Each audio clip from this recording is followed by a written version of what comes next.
Hi everybody, I'm Jerry from Android Central, and this is the Nextbit Robin.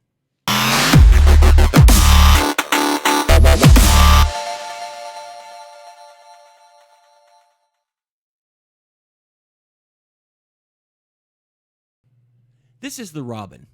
It's brought to us by Nexbit, which was founded by people who formerly worked with HTC and worked at Google helping to build Android and make it what it is today. These guys kind of know what they're doing, and they have a good idea how to make a nice smartphone. And the Robin is quite nice. It's extremely well built, even though it's made of plastic. It's got a nice soft touch feel and look, and it's not glossy and gonna show your fingerprints all over the place. If you look around the back of the phone, you see there's a little cloud logo, and Nextbit is all about the cloud. And underneath that, you'll see 4 indicators. And if those are flashing, that's telling you that you're uploading data into the smart storage system, which we'll talk about more in just a few minutes. One of the first things you'll notice are the dual front-facing speakers. They're slightly dimpled, and they're round, and you have one at the top and one at the bottom. You've also got a cutout for a few sensors and a 5-megapixel front-facing camera. Flip over to the back, and you've got a 13-megapixel camera and a dual-tone LED flash. On the right-hand side of the phone, you have your SIM tray, and you can eject that with the little tool they provide, and you have a combination power button and fingerprint sensor. On the other side, you've got 2 small blue buttons that serve as volume up and volume down. Something that I really enjoyed seeing was the symmetry. The top of the volume up button and the bottom of the volume down button align perfectly with the power fingerprint button on the other side of the phone. On the top of the phone, you have a 3.5mm headphone jack and a noise-canceling microphone. On the bottom, you'll find the USB-C port for power and data transfer, the main microphone, and a very tiny LED indicator that lights up when you're charging or if you get a notification. You've got a 5.2-inch 1080p display, and altogether, it's an extremely well-built and attractive package. We really like the way this phone is designed. As we mentioned before, the power button is also your fingerprint sensor. When you go to unlock your phone, let your finger linger for just a fraction of a second, and your phone automatically unlocks. It works fairly well, and with just a little bit of practice, you'll get the motion down, and it'll unlock for you every time. With a quick tap, it also functions as a standard power button in case you want to see information that may be on your lock screen without unlocking your phone. The Robin runs Android Marshmallow, though you probably won't know it by looking at it. Things feel a little bit different. Everything lives on your home screen, and you don't have an application drawer. The performance of the software, though, was really pleasing. Everything is snappy, your scrolling is smooth, and you don't get some of that stuttering you see with other Android phones, especially a few of the devices that are using the same Snapdragon 808 chip. There is a way to look at all of your installed applications in a big long list if that's how you choose.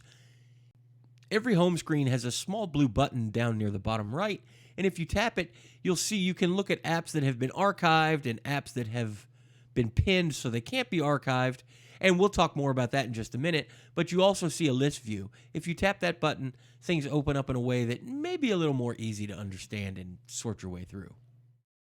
Applications are also responsive and perform well on the Robin, and the 3 gigabytes of RAM seems more than adequate for any multitasking needs we've thrown at it. I haven't seen any weird closing of apps and pushing them out of memory, and when you scroll through the list of your previously used apps, just a quick tap will bring any of them right back to the front, ready for you to do your thing. Even with a bunch of apps open and the memory fairly full, everything still seems fluid and runs really well. Once you leave the home screen, things start to feel a little more familiar if you've used an Android Marshmallow device. Your notification tray, while cosmetically is a little unique, it performs the same functions, and another quick pull down brings up your quick settings at the top, and they look just like you would expect on, let's say, a Nexus 5X. When you dive into the setting pages themselves, you'll notice that the Robin uses its own color palette, but everything here is just the way Android was written, and it's probably going to be very easy to navigate and understand what you're seeing.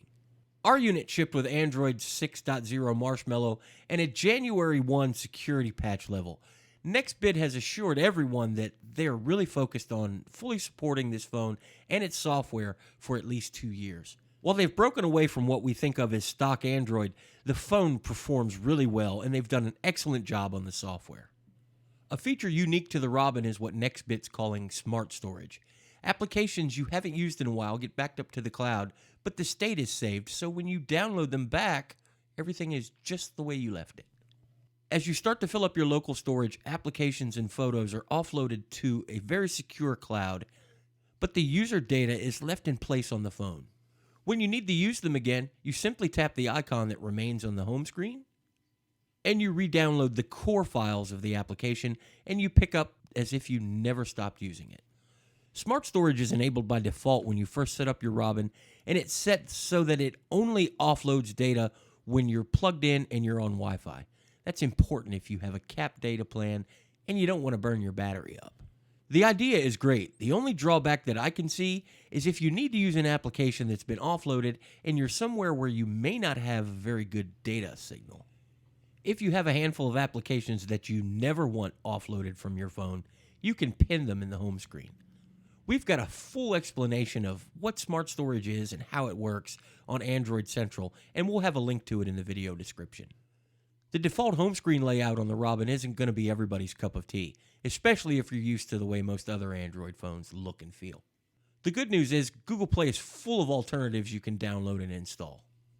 Once that's done, you simply tell the Robin which setup you'd like to use. In our case, we're using the Google Play launcher, and you get an experience that you may be more used to, complete with an application drawer. Notice the performance is still quite snappy, scrolling through the app drawer.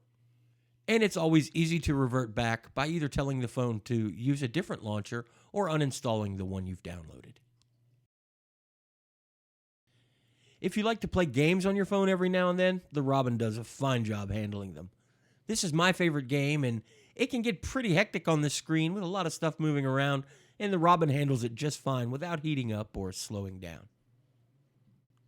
The camera on the Robin is adequate and functional, but it's not the best you're ever going to use. The 13 megapixel sensor and all the other hardware seems to be fine and up to the task, but the software used to finalize your images leaves things a little bit grainy, especially once the light gets low.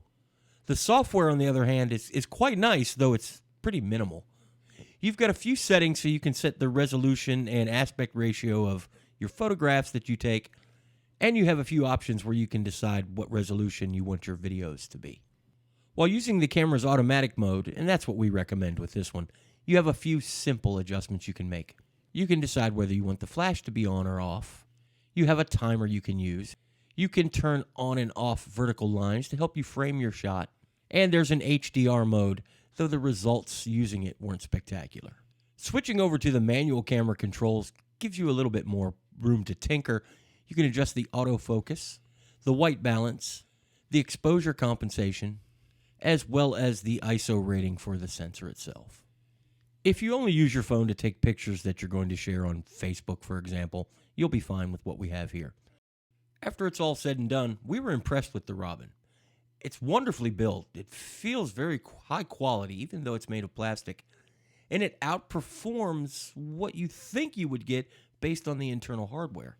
If you're looking for an Android phone that stands out from the crowd a little bit and has a unique way to make sure you never run out of space, the Nextbit Robin is probably one you should be considering, especially at the $300 price tag.